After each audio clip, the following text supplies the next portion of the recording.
નમસ્કાર, આપ જોઈ રહ્યા છો સ્પાર્ક ટુડે ન્યૂઝ। સાવલીનગર અને તાલુકાની આંગણવાડી કાર્યકર બહેનો ત્રિદિવસીય હડતાલ પર ઉતરી ગઈ છે। સાવલીનગર અને તાલુકાની આંગણવાડી કાર્યકર બહેનો તેમજ તેડાગર 100 થી વધુ કર્મચારી બહેનો જે સાવલી આઈસીડીએસ ઓફિસ પાસે એકત્રિત થઈ પોતાની વિવિધ પડતર માંગણીઓને લઈને રોષ ઠાલવ્યો, ભારે સૂત્રોચ્ચાર કર્યા અને સ્થાનિક ધારાસભ્યના નિવાસસ્થાન પિતૃવાડી પહોંચી ધારાસભ્ય કેતન ઇનામદારને પોતાની રજૂઆત સરકાર સુધી પહોંચાડવા માટે રજૂઆત કરી આવેદનપત્ર સુપ્રત કર્યું અને આગામી સમયમાં પ્રશ્નોનું નિરાકરણ ન આવે તો આંગણવાડીના શીર્ષ નેતાના આદેશ મુજબ અન્ય કાર્યક્રમ કરાશે તેવું પણ જણાવ્યું। વધુમાં તેડાગર કાર્યકરોએ પણ વ્યથા ઠાલવતા સીમિત પગારમાં કારમી મોંઘવારીમાં પરિવારના ગુજરાન ચલાવવામાં ખૂબ જ મુશ્કેલીનો સામનો કરવો પડે છે, માટે સુપ્રીમ કોર્ટમાં મામલો હોય ત્યારે વચગાળાના રસ્તા માટે સરકારે વિચારવું જોઈએ અને પગાર વધારો કરવો જોઈએ તેમ કહી વિરોધ નોંધાવ્યો છે। આજે શું કાર્યક્રમ રાખવામાં આવ્યો? આજે અમે સાવલી તાલુકાની હું બેન છું, હેલ્પર બેન છું। આજે અમે આઈસીડીએસ ઓફિસે ભેગા થયા હતા, ત્યાંથી અમે બધી બહેનો ભેગા થઈને ધારાસભ્ય કેતનભાઈની ત્યાં ભેગા થયા છીએ। અમારી માંગણી છે કે સરકારે જે હાઈકોર્ટનો ચુકાદો કર્યો છે અમને આપે સરકાર। મારો પગાર 5000 છે, અત્યારે આજની મોંઘવારી પ્રમાણે 5000માં મારું શું થાય? અમારે આજે ગેસનો બોટલ 900નો થઈ ગયો છે, તેલનો ડબ્બો 2500નો છે, મોંઘવારીમાં 5000માં મારું શું થાય? નવી આ લોકો એપ ડાઉન કરે છે, આગળથી આઈસીડીએસમાંથી નવી બહેનોને કામગીરી વધારે સોંપે છે, તો બાળકોને પૂર્વ પ્રાથમિક શિક્ષણ મળતું નથી। તેથી અમારી સરકારની માંગણી છે કે અમારે જે પગાર વધારો કરે અને અમારી માંગણીઓ બધી પૂરી કરે। આપનું નામ? મારું નામ જ્યોત્સનાબેન નરેન્દ્રભાઈ પરમાર। આજરોજ શું કાર્યક્રમ રાખાયો?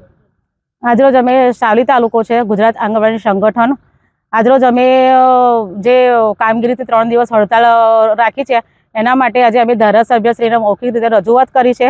સરકારશ્રીએ જે અમારે હાઈકોર્ટનો જે હુકમ છે કે વર્કરોને 24800 અને તેડાગર બહેનોને 20300, અત્યાર સુધી સરકારે એનો કોઈ અમલ કર્યો નથી। 5 માર્ચથી અમે સંપૂર્ણપણે ઓનલાઈન કામગીરી 16 તારીખ સુધી બંધ જ રાખી હતી।